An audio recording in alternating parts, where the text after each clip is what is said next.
Zagales, zagalas, señores del jurado, yo soy Roberto y os quiero dar la bienvenida a este pequeño canal donde, como sabéis, solemos hablar de cine. Llevamos un par de semanas revisando algunos monstruos, pero si hay un monstruo que desde mi adolescencia me ha encantado, este no es otro que el vampiro. Y es que ya desde las primeras versiones más barrocas del monstruo, como aquella interpretada en el Nosferatu por Max Schreck, o esa versión más teatral de ese noble aristocrático europeo que daba vida a Bela Lugosi en la versión de Tod Browning. O bueno, ese vampiro mucho más carismático y quizá más violento que interpretó Christopher Lee en las películas de la Hammer, sobre todo en la de Terence Fisher. El vampiro siempre se ha configurado como un monstruo sobrenatural, atractivo, capaz de hacer cosas que no estaban al alcance de los seres humanos y sobre todo el sueño de cualquier adolescente, o sea, una criatura que vive en la noche, tiene fuerza sobrenatural, tiene una velocidad y unos reflejos extraordinarios y muy pocas debilidades. ¿Quién no querría ser un vampiro? En los años 80 ya se empezó a producir una variación en la forma de ver a los vampiros en el cine y así tuvimos vampiros adaptados a la realidad, como pudo ser el vampiro interpretado por Chris Sarandon en Noche de Miedo, o bueno, el vampiro romántico interpretado por George Hamilton en Amor al primer mordisco, Eddie Murphy en Un vampiro suelto en Brooklyn, o bueno, sobre todo esas dos joyas de las que algún día hablaremos aquí, como son Jóvenes ocultos o Los viajeros de la noche. Pero al final, si nos damos cuenta, las características de los vampiros son muy parecidas a las características de algunos de nuestros superhéroes favoritos. Tener superfuerza, supervelocidad, reflejos aumentados serían características que cuadrarían en cualquier superhéroe. Y aunque podríamos ahora ponernos a hablar de la maravillosa película Morbius estrenada este mismo año, ya sabéis, esto es otro rollo.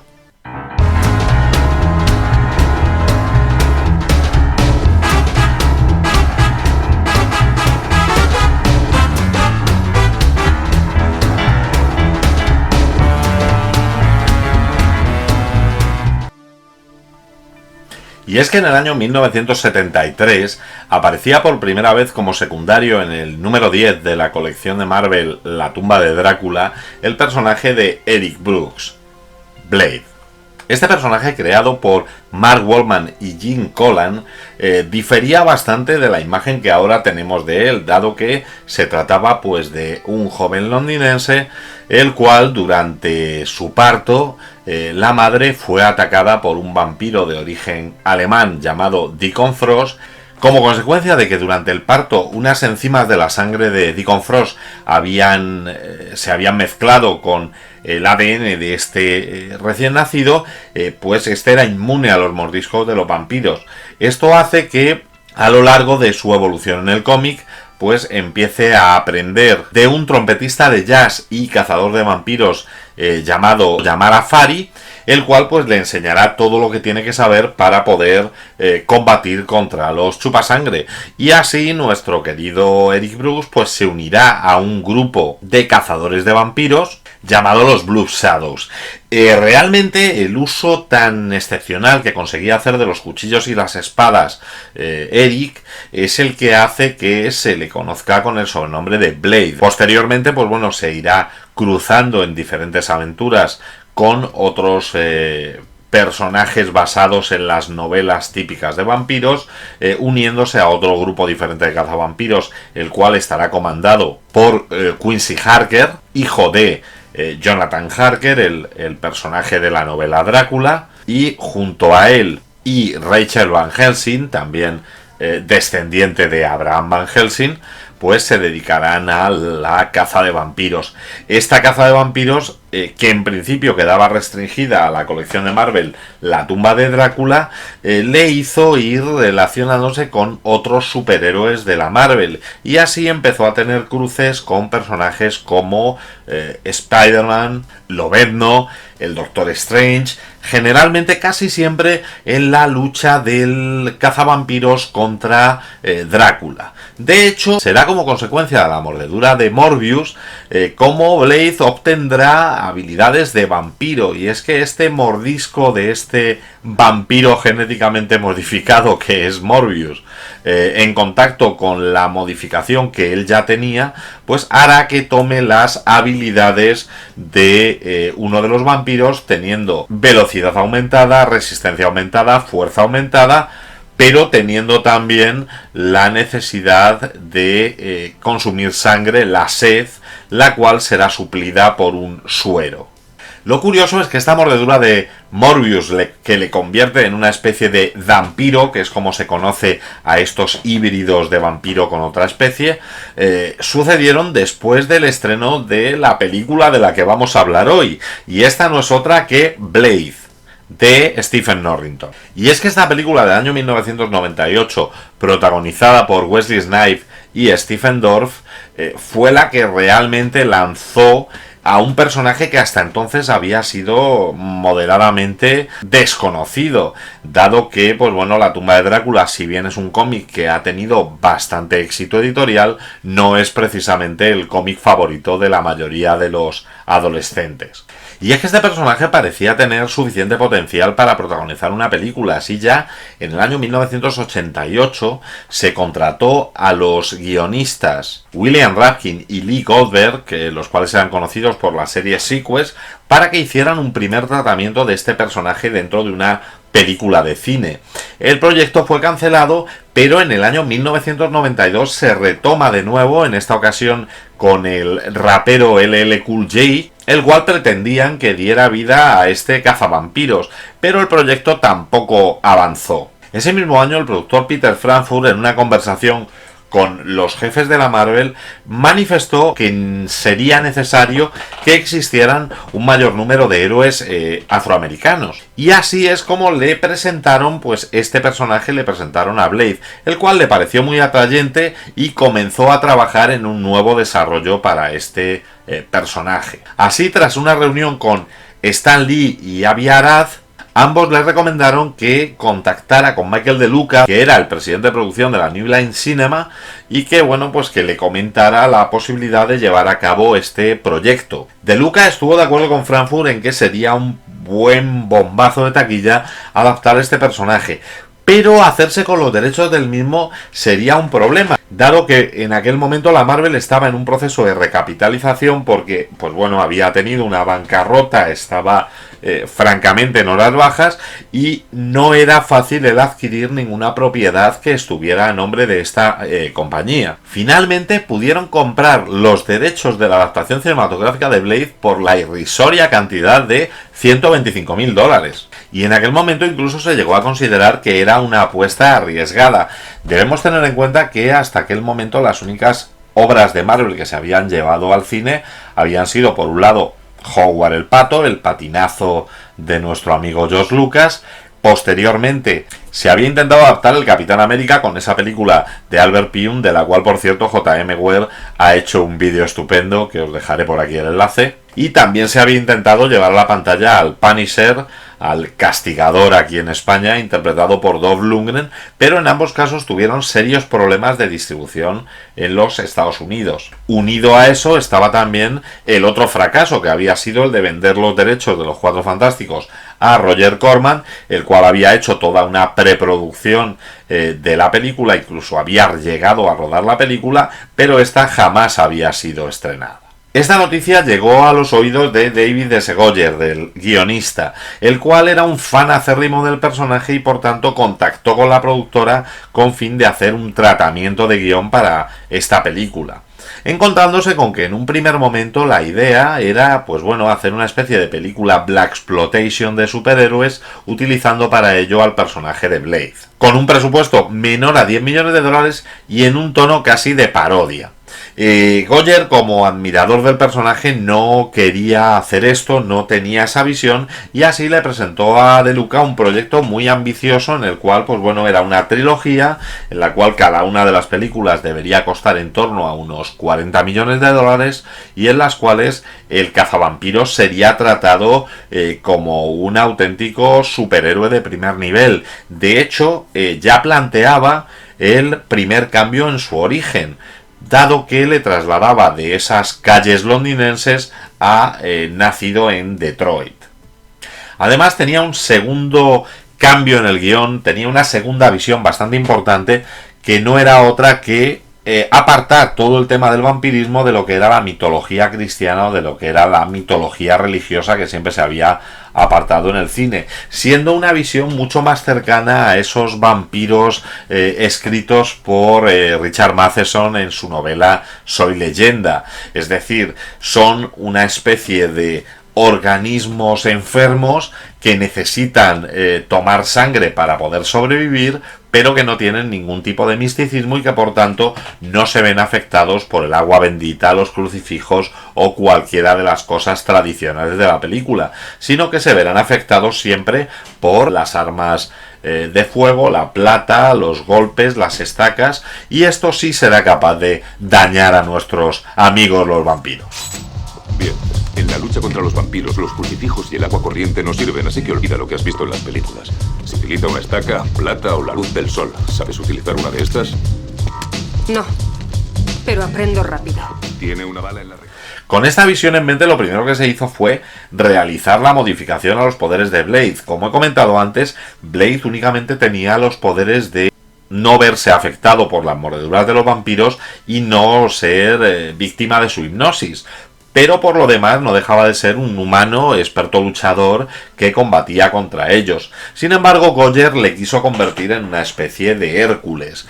Quiso convertirle en un híbrido, en un vampiro, el cual tendría todas las ventajas de ser un vampiro en cuanto a velocidad, resistencia y fuerza, pero ninguna de sus desventajas, dado que puede caminar bajo la luz del sol, aunque finalmente, pues bueno, sí se le quiso poner una debilidad, que sería esa sed de sangre que necesitaría de un suero para no manifestarse. Además de eso, hizo un rejuvenecimiento del personaje de Deacon Frost, que en los cómics había sido un veterano vampiro alemán que atacaba a la madre de Blade, y que en este caso pues se va a convertir en un joven vampiro norteamericano que ha sido convertido hace relativamente poco y que por tanto está mucho más adaptado al mundo moderno de lo que están los vampiros tradicionales. ¡Maldita sea, Frost! ¡Estoy hablando contigo! No levantes la voz, Gaetano. Estamos en una biblioteca, no se debe gritar. ¿Qué tramas, Frost?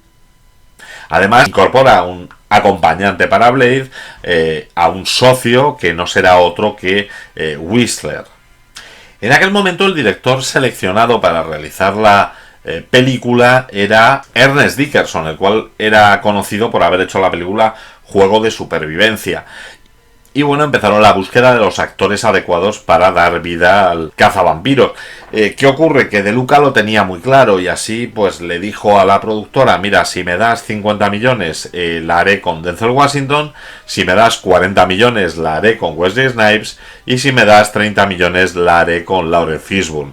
Realmente su favorito y el favorito de Goyer desde un primer momento era Wesley Snipes, el cual pues ya había demostrado que podía hacer películas de acción con cierta solvencia y creían que daría el aspecto ideal para el cazavampiros.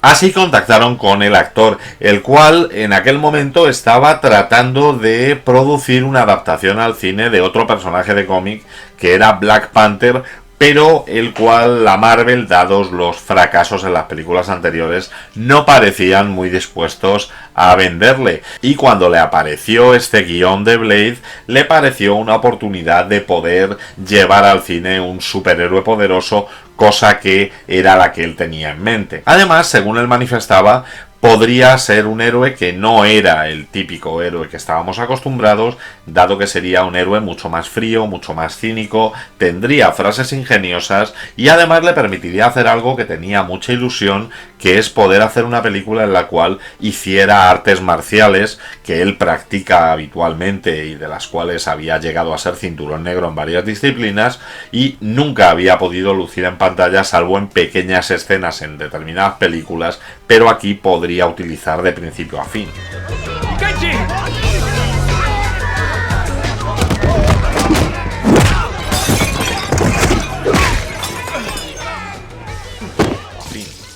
Dickerson abandonó el proyecto y en ese momento entraron otros directores que podrían haber dirigido esta película. El primero de ellos fue Sam Raimi, el cual realmente no llegó ni a hacer un tratamiento del guión, y el segundo fue David Fincher, y el autor de Seven sí que llegó a realizar un tratamiento del guión, se sentó con Goyer y cambiaron, según declaraciones del propio guionista, muchísimas cosas. De hecho, él dice que la película que estaba en la mente de Fincher difería muchísimo de la versión que finalmente llegó a nuestras pantallas, siendo una película mucho más introspectiva y mucho más seria sobre el personaje.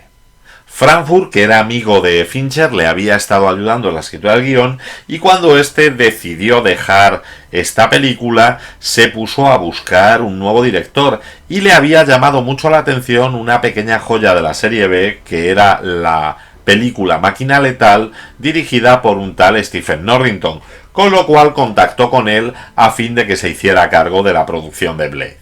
A Wesley Snipes le encantó la película de Máquina Letal y por tanto insistió en que fuera Norrington quien se hiciera cargo de la dirección de Blade, y así, ya teniendo a la principal estrella y al director, se pusieron a buscar el resto del reparto que compondría el elenco de la película. La primera elección sin duda debía ser la del villano, la de Deacon Frost. Se consideró a Bruce Payne y se llegó a hacer una oferta a Jet Li, que prefirió sin embargo irse a rodar Arma Letal 4, por lo cual acabaron ofreciéndoselo a Stephen Dorff. Stephen Dorff no era muy amigo de trabajar en superproducciones, dado que era bastante más aficionado al cine independiente y a las pequeñas películas de autor, y costó convencerle de que asumiera el papel del vampiro. Fue David S. Goyer quien consiguió convencer a Stephen Dorff para que participara en la película, y bueno, pues basándose un poco en que pues él podría interpretar a este vampiro un poco en la estela de lo que se había hecho en Jóvenes Ocultos, película que le encantaba al actor. Pearl,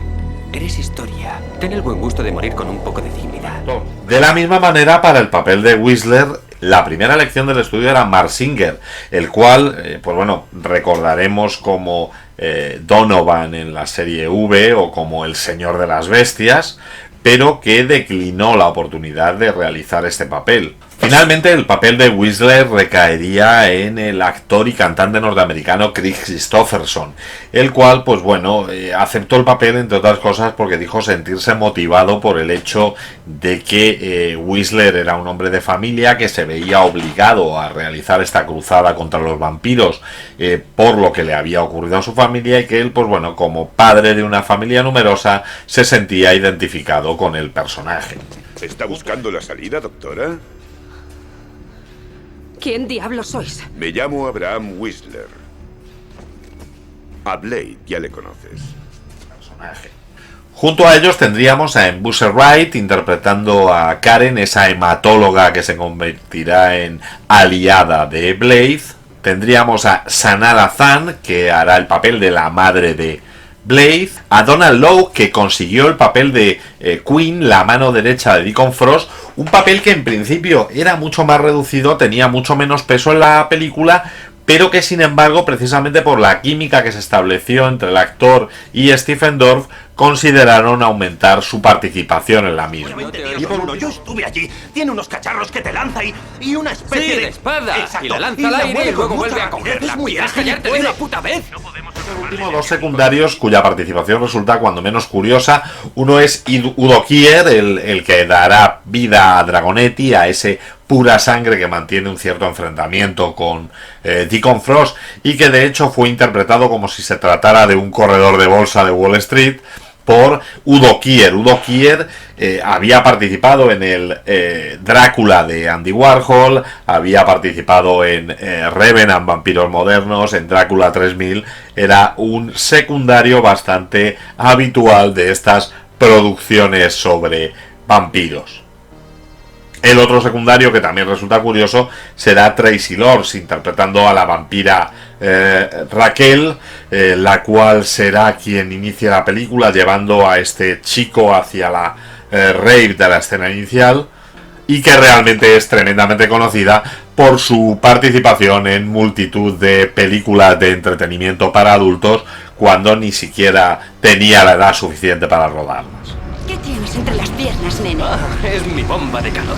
Estoy segura. ¿A dónde vamos? Es una sorpresa. Me encanta. Así, una vez finalizado todo el reparto, comenzó el rodaje de la película. Este se extendió desde febrero de 1997 hasta julio del mismo año y se realizó íntegramente en localizaciones en Los Ángeles, a pesar de que la película parece estar ambientada en Nueva Orleans, según los planos que en algún momento Blade le enseña a Karen. A diferencia de otras películas que han pasado por aquí, parece ser que el rodaje fue una balsa de aceite, todo fue estupendo, no hubo grandes problemas y de hecho surgieron algunas buenas amistades del mismo.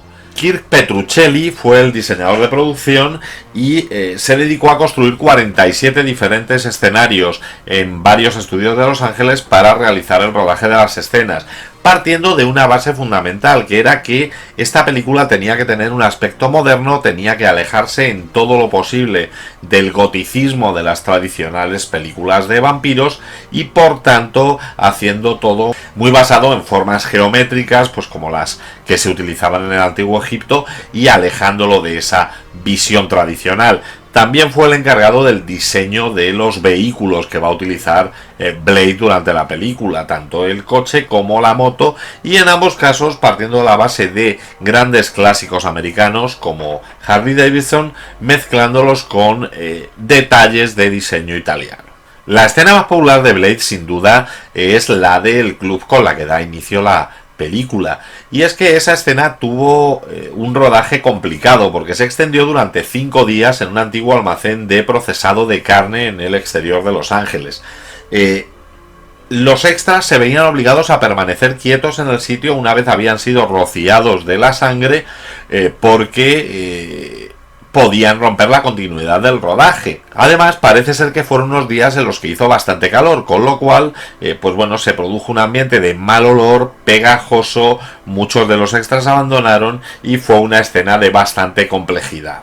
De hecho, incluso uno de los extras llegó a denunciar a la productora justificando que había generado alguna enfermedad como consecuencia de la sangre que les había sido rociada. Realmente lo que les rociaron fue sirope de maíz y el juicio fue desestimado inmediatamente. Como hemos mencionado antes, uno de los platos fuertes de la película y una de las grandes satisfacciones de Wesley Snipes era el hecho de las escenas de artes marciales. Por tanto, colaborando con el coreógrafo Jeff Ward, realizó toda la coreografía de las luchas que se iban a realizar durante la película y además las planteó un poco como homenaje utilizando métodos que hasta ese momento solamente se habían utilizado en el cine de Hong Kong, en las producciones, por ejemplo, de las Shaw Brothers, que era el uso de cuerdas, poleas para generar pues grandes saltos y realizar movimientos imposibles en la realidad. Lógicamente, como toda película en la que se busca el realismo en las luchas, surgieron determinados accidentes y así tanto Chris Christopherson en una escena de enfrentamiento con Deacon Frost como Donald Logue en la escena del hospital tuvieron que ser atendidos. Donald Logue en su caso fue en una escena en la que aparecía completamente quemado con un maquillaje que llevaba más de 6 horas y tuvo que ser trasladado al hospital porque le habían sacado la mandíbula de su sitio.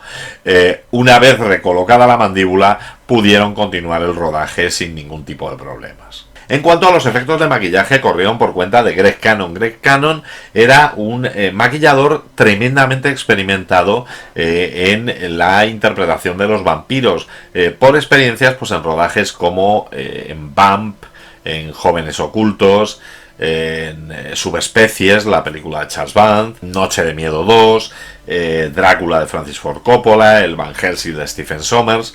Realmente tenía experiencia de sobra para todo lo que era el maquillaje de vampiro. Su gran reto, sin embargo, no fue ese, sino el de dar vida a ese bibliotecario vampiro que nos vamos a encontrar en el transcurso de la película y el cual, aunque en su interior alojaba a un actor, Eric Edwards, el cual le daba vida, pues se componía de una especie de masa de 700 kilos de arcilla y silicona que precisaba de 4 operarios, 2 para mover los brazos, 2 para mover las piernas y otros 2 operarios adicionales que se dedicaban a ventilar y dar aire acondicionado a todo el conjunto, dado que resultaba bastante insoportable trabajar allí.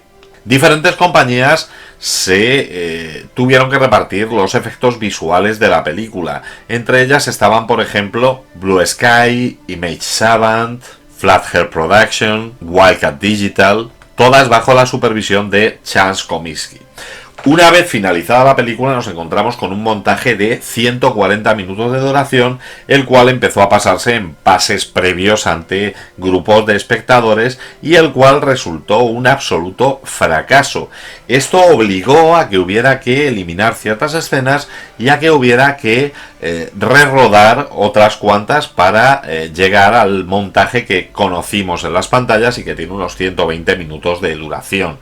La principal crítica que hacían todos los grupos de prueba se encontraba en la escena del combate final de la película, y es que el combate final entre Blade y Deacon Frost, que se convertía en Erebus, se convertía en el dios de la sangre, llevaba la conversión de Stephen Dorff a un monstruo de CGI, el cual no parecía convencer absolutamente a nadie. Por lo tanto, esa escena quedó eliminada y se volvió a rodar, pero en este caso manteniendo a Stephen Dorff su aspecto humano durante todo el combate con Blade. Asimismo, el estudio realizó una promoción bastante ingeniosa, dado que se dedicó a montar diferentes fiestas, diferentes raves a lo largo de los Estados Unidos, ambientadas en el mundo de Blade y en las que se proporcionaban tatuajes como los que van a llevar los vasallos, los siervos de estos vampiros, para ser repartidos entre los asistentes a las fiestas. Se llegaron a imprimir 750.000 tatuajes falsos para ser repartidos en estas fiestas. Y así llegó el estreno de la película, y no estuvo nada mal. Para una película que había sido una producción de 45 millones de dólares, recaudó 74 millones de dólares en los Estados Unidos y casi 132 millones de dólares a nivel mundial, con lo cual se convirtió realmente en la primera película de superhéroes que resultaba rentable desde prácticamente el Batman de Tim Burton. Por otra parte, la crítica no fue tan benévola como el público con la película y se puso en evidencia que el guión tenía bastantes agujeros, que realmente no estaban bien explicadas, que había demasiados deus ex machina a lo largo de la película que impidían su disfrute absoluto. Eso no impide, sin embargo, que por ejemplo en la página Rotten Tomatoes tenga una calificación del 57% y que por ejemplo en IMDb pues tenga una nada desdeñable nota de 7,1 sobre 10. Por cierto, olvidaba comentaros una cosa.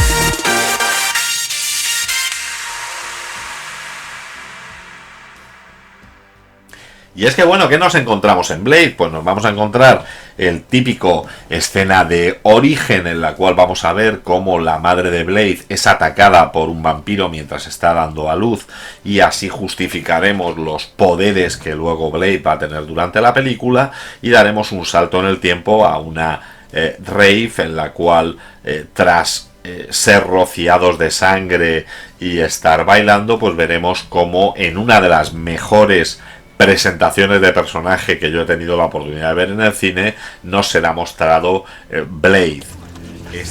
Sí, es Blade el que ha visto el sol.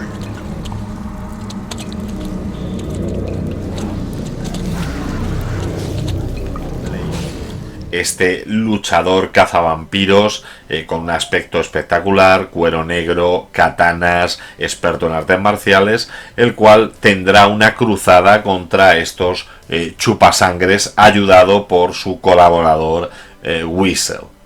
Los crucifijos no sirven para nada, aunque hay otros sistemas que sí funcionan. Los vampiros son alérgicos a la plata.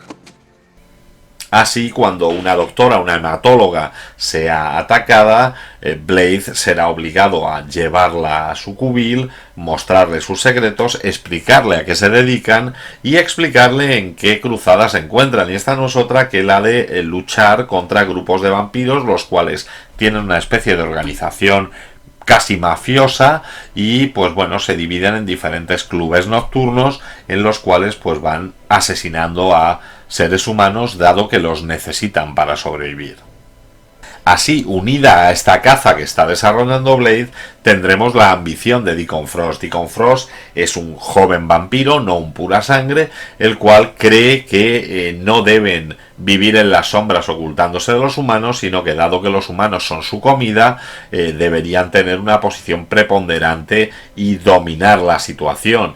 Y para ello está estudiando una antigua leyenda, la Magra, en la cual se explica cómo convertirse en el dios de la sangre y cómo conseguir dominar a todos los vampiros. Y este plan... No sigas negando lo que eres. ¿Crees que los humanos aceptarán a un mestizo como tú? Imposible. Te temen. Y hacen bien. Eres un animal. Un jodido maníaco. Y este plan será el que tendrá que llevar a cabo y para el que necesitará la ayuda o la colaboración de Blade, que a su vez intentará por todos los medios dar al traste con el plan de Deacon Frost. Algunos cabrones se empeñan en patinar sobre hielo cuesta arriba.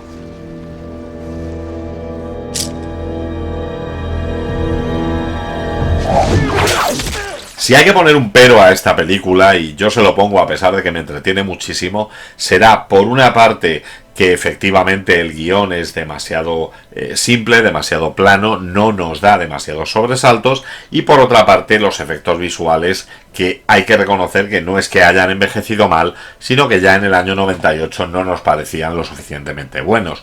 Pero por otra parte tenemos una película con unas escenas de acción vibrantes, con un estilo de Stephen Norrington bastante videoclipero, con una realización acelerada, muy dinámica, con un muy buen uso de la banda sonora en la cual se utilizaba bastante música electrónica y en cierto modo una precursora a ciertas tendencias que vendrían después pues por el uso de el cuero, la música electrónica, el bullet time, los saltos entre edificios y realmente una espectacularidad bastante evidente. De hecho, tal fue el éxito de la película que daría lugar a 2 secuelas. No voy a extenderme en las secuelas porque no son el objeto de este vídeo, pero pues comentar por ejemplo que Blade 2 de Guillermo del Toro me parece incluso mejor que la primera, está mejor dirigida, el guión tiene una coherencia interna bastante buena, y es que esta historia en la que Blade tiene que unirse con una especie de cuerpo de élite del mundo vampírico para luchar contra unos vampiros que devoran vampiros, interpretados además por Luke Goss, por uno de los hermanos Bros a los cuales yo recuerdo de mi adolescencia, y que es tremendamente divertida. Además goza con la participación, entre otros, de Ron Perlman, lo cual siempre es una garantía de calidad. ¿Por qué le miras? ¿Necesitas permiso? O tal vez necesitas algún incentivo. De acuerdo, creo que puedo ayudarte. ¿Qué pasa? ¿No te enteras? Da igual, lo repetiré. No puedo hablar, sin embargo, con el mismo entusiasmo de Blade Trinity, la tercera película perpetrada por David Goyer, que se puso detrás de las cámaras en esa ocasión. No tuvo para nada el ritmo ni la coherencia de las anteriores y se limitó a un vehículo de lucimiento en el cual pues nuestro querido Blade se enfrentaba a una especie de Drácula interpretado por Dominique Purcell. Drake le llegan a llamar, pero no nos aportó grandes cosas, salvo quizá pues bueno, la aparición de Jessica Biel como esta hija de Whistle, o el personaje de Ryan Reynolds, el personaje de Hannibal King, el cual tenía ciertos puntos graciosos a lo largo de la película. Posteriormente, en el año 2006, se estrenó la serie de televisión de Blade. Y esta serie, que tuvo un episodio piloto con un gran éxito, nos sustituyó a Wesley Snipes por Kirk Jones, un ex rapero que haría el papel del cazavampiros, y bueno, básicamente una trama en la cual pues tendrá que aliarse con una excombatiente de la guerra de Irak para descubrir qué ha pasado con el fallecimiento de su hermano, el cual parece que era un sirviente de los vampiros. Realmente no aportaba nada, las escenas de acción eran bastante peores que las de la película, y bueno, pues un mero entretenimiento para pasar una tarde.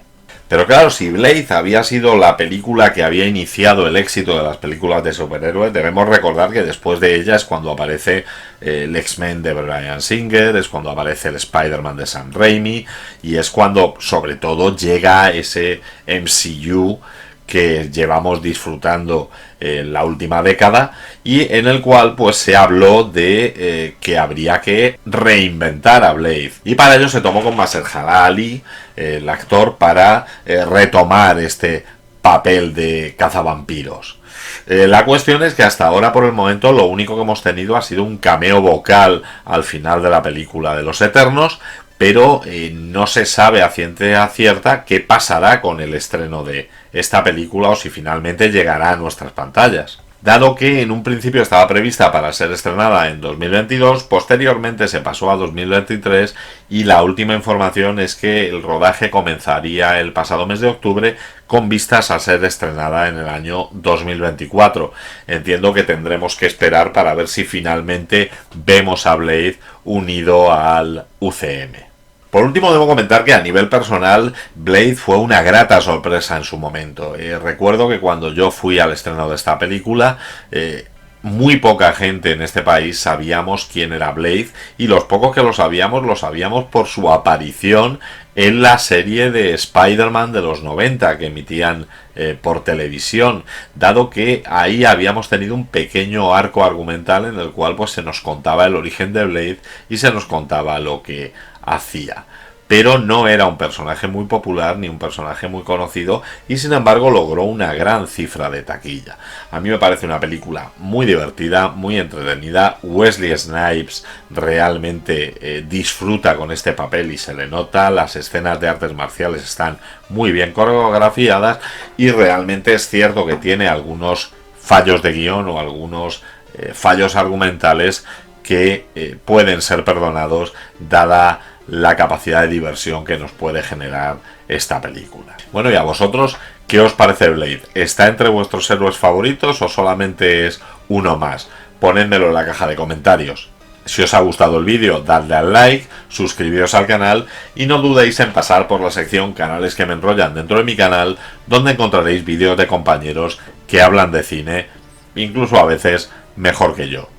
Y como siempre digo, parafraseando a Typical, en el próximo programa hablaremos del gobierno.